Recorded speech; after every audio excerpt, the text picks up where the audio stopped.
Oh crap!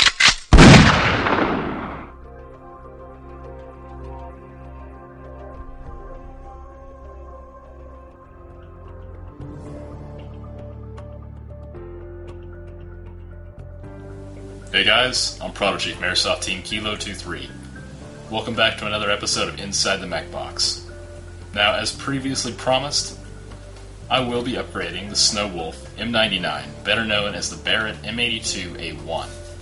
Now, I've got a small plethora of parts picked out from the AirSplat.com inventory of internal parts. Now, over the next few episodes of Inside the Mechbox, I'll be showing you how to install these parts briefly.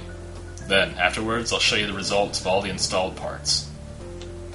I'll start off with the deepfire 6mm reinforced gearbox with bearings, the deepfire 6mm oilless solid metal bushings, and the Cheetah Mosfet by Extreme Fire.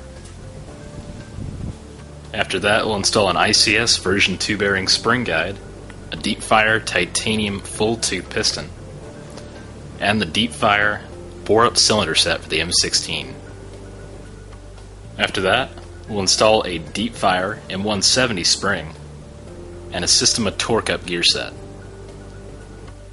And in the final edition of the series before testing, we'll install the deepfire 650mm 6.04mm barrel and the deepfire hop-up bucking. The deepfire barrel is the longest barrel that AirSplat.com carries.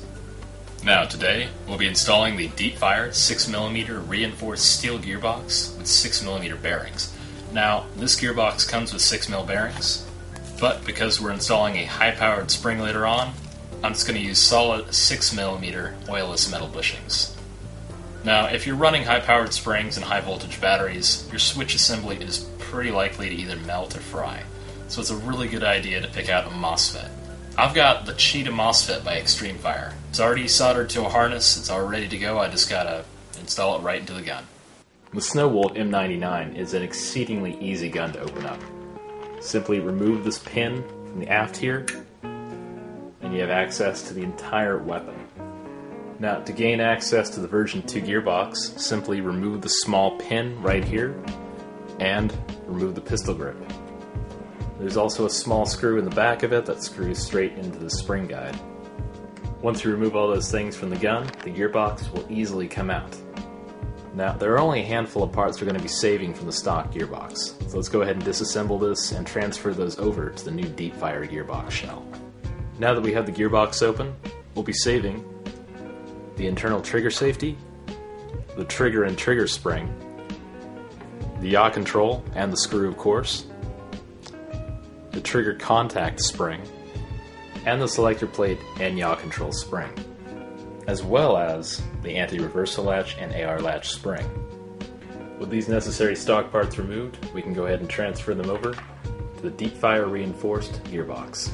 Now, when I opened up the new gearbox, I noticed there's quite a bit of dust and debris and trash in there from when it was machined in the factory. So I really recommend you guys take a wet cloth or wet paper towel and wipe down the internals of this thing really good. You do not want dust and debris and trash inside of your gears and piston and stuff like that when they're moving around under high stress. That's not a good thing. The first thing on this gun to install is the yaw control. Simply put that in place and put the screw in there. After that, you can install the selector plate and the selector plate spring. The trigger safety took a little bit of fine tuning. The hole it goes into is a little bit too small, so I had to kind of machine it out a little bit with my power drill. After widening the hole, it works just fine, there's plenty of room for it. After the internal trigger safety, the switch assembly and all the wiring is pretty easy to set in place, as well as the trigger and trigger spring. Finally, we can put these 6mm metal bushings in.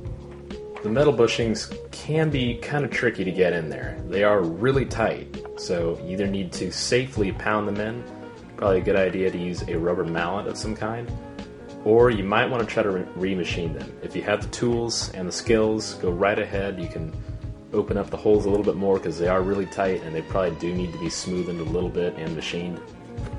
But if you don't, just pound them in and be safe about it, guys. You don't want to crack these things. You can easily damage your shell, and that is not good. For now, we're going to leave off here. On the next episode of Inside the Mechbox, we'll continue to upgrade the Snow Wolf M99 internally. Thanks for watching, guys. I'm Prodigy from Airsoft Team Kilo 23, signing off.